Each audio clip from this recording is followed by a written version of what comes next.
Ang pag-ibig mo pala ay tunay. Dakila ka, O Diyos, at mapagmahal. Bugtong mong anak ay ibinigay, hinandog sa aming kasalanan. Huwag nating hayaan mawala ang kaligtasan itinakda. Huwag tayong mag-alinlangan pa.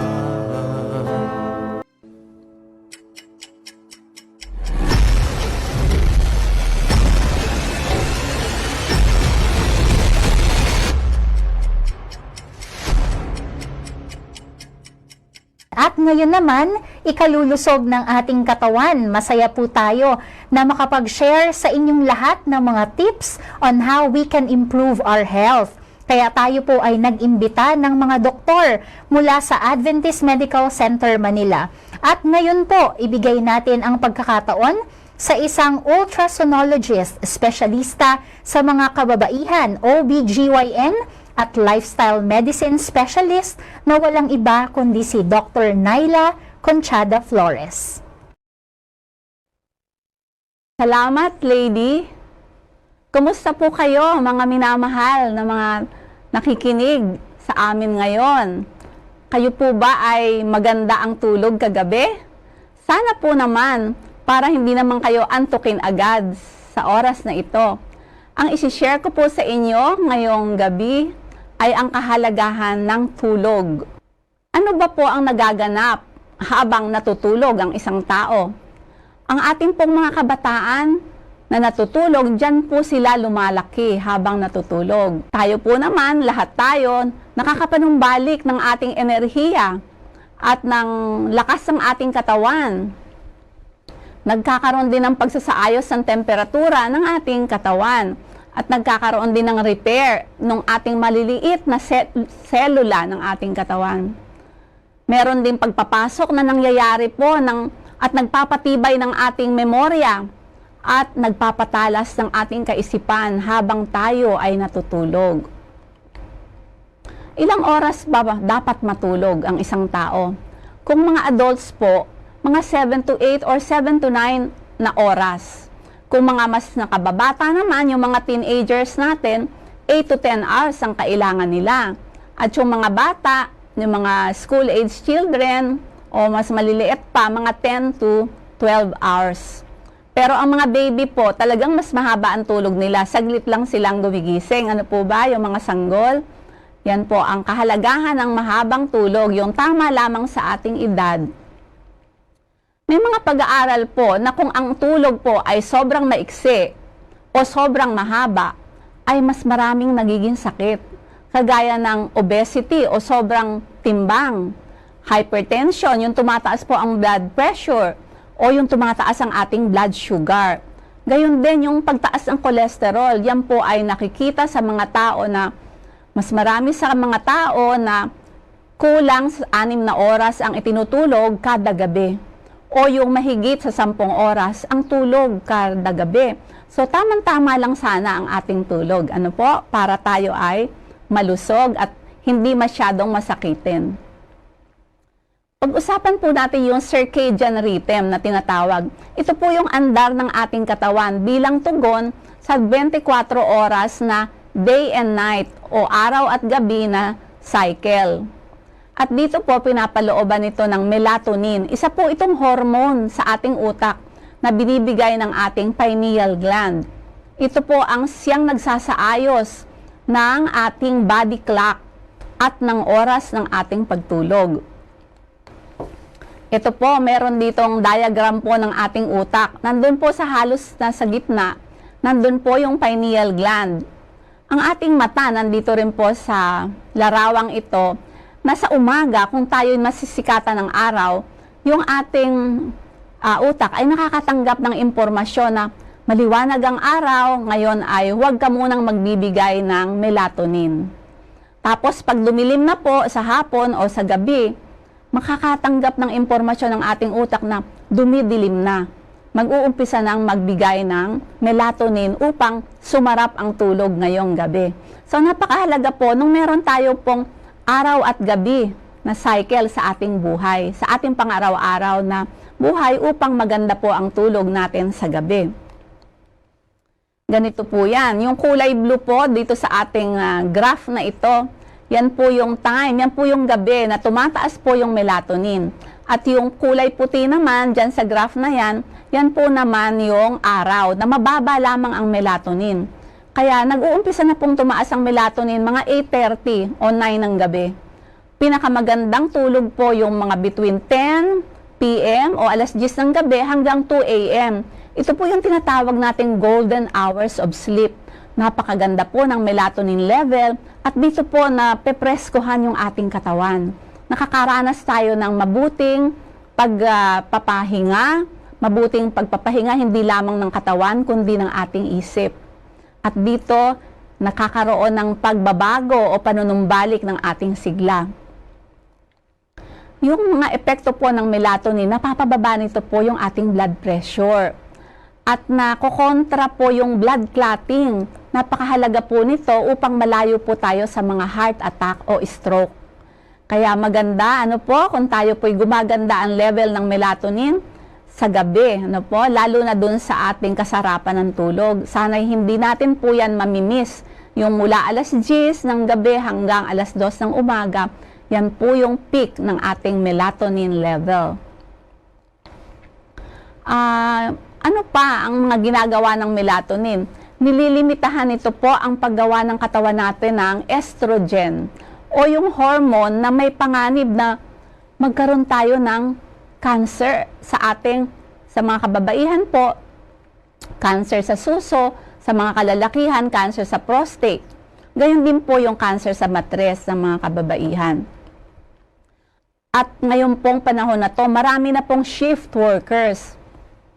Alam niyo po ba yon? Yung ang trabaho po nila sa gabi, ang kanilang tulog sa araw. So, karaniwan po yung mga call center na sa ibang bansa, ang kanilang mga kausap. Ito po ang nangyayari. Pag gabi sa trabaho, napakaliwanag po ng ilaw, parang araw. Kaya sila po ay kulang sa tulog karaniwan. Kasi po, pag uwi nila sa bahay, dun sila matutulog. Pero minsan, hindi sila nakakatulog ng mabuti. At lalo na kung sila ay duty sa gabi, sila po'y kumakain kung gabi.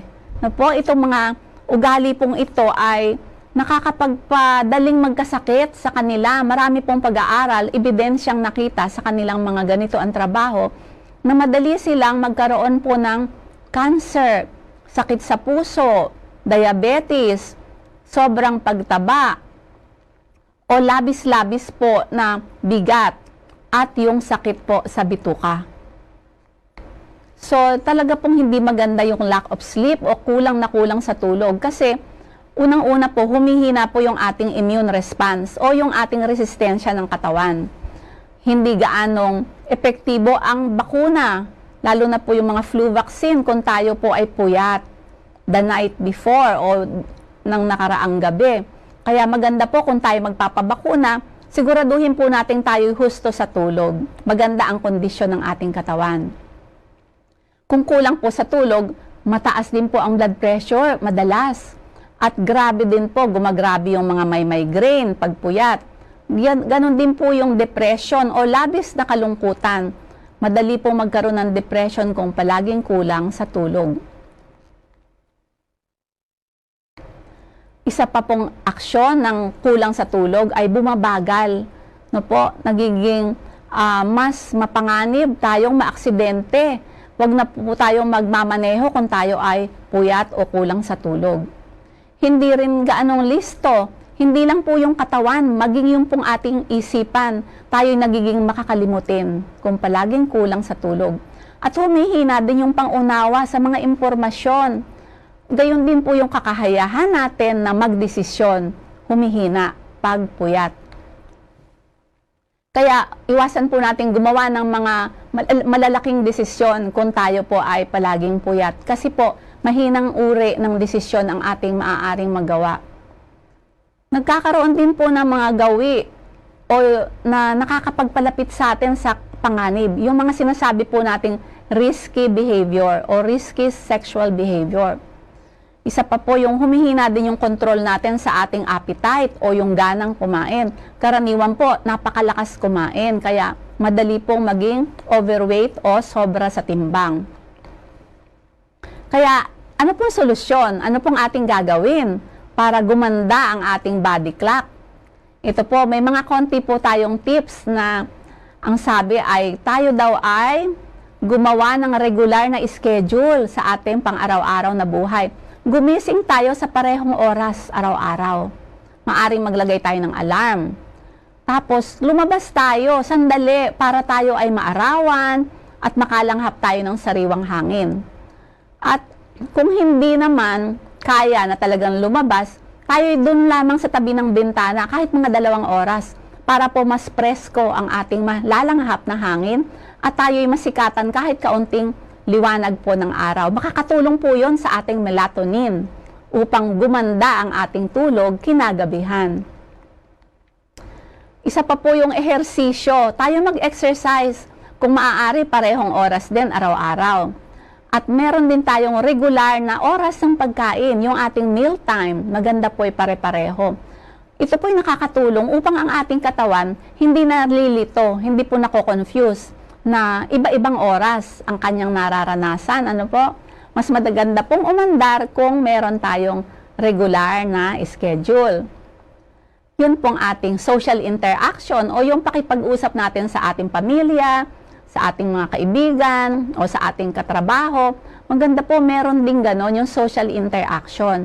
At kung ito po ay via social media, atin pong i-schedule. Ano po, meron pong nakatakdang oras para hindi naman pasingit-singit po at nasisira yung ating schedule.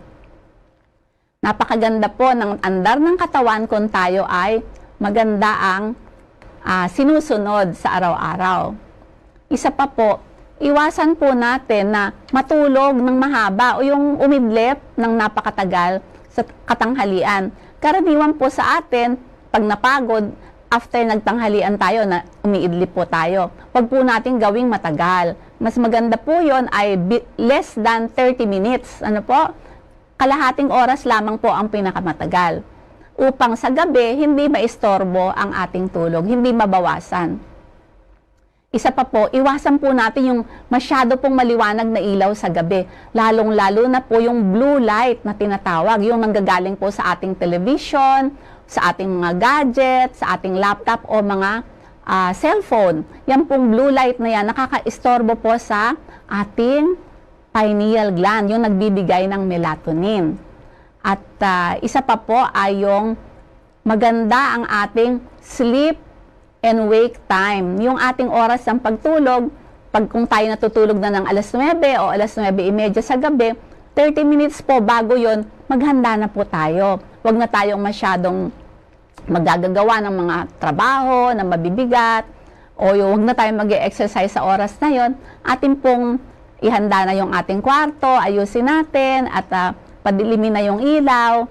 Maaring tayo may kaunti ng devotional, naghahanda na tayo upang tayo ay makatulog. Ito pong mga ito na tagubilin ay napakaganda po nito kung ating magagawa upang magkuha po natin ang magandang benepisyo ng tulog para mas maganda ang ating kalusugan, tayo magiging mas masaya at malayo sa mga sakit. Sana po nakatulong itong ating kaunting health lecture upang gumanda po ang inyong kalusugan. Ay tunay, dakila ka o Diyos at mapagmahal. Bugtong mong anak ay ibinigay, hinandog sa aming kasalanan.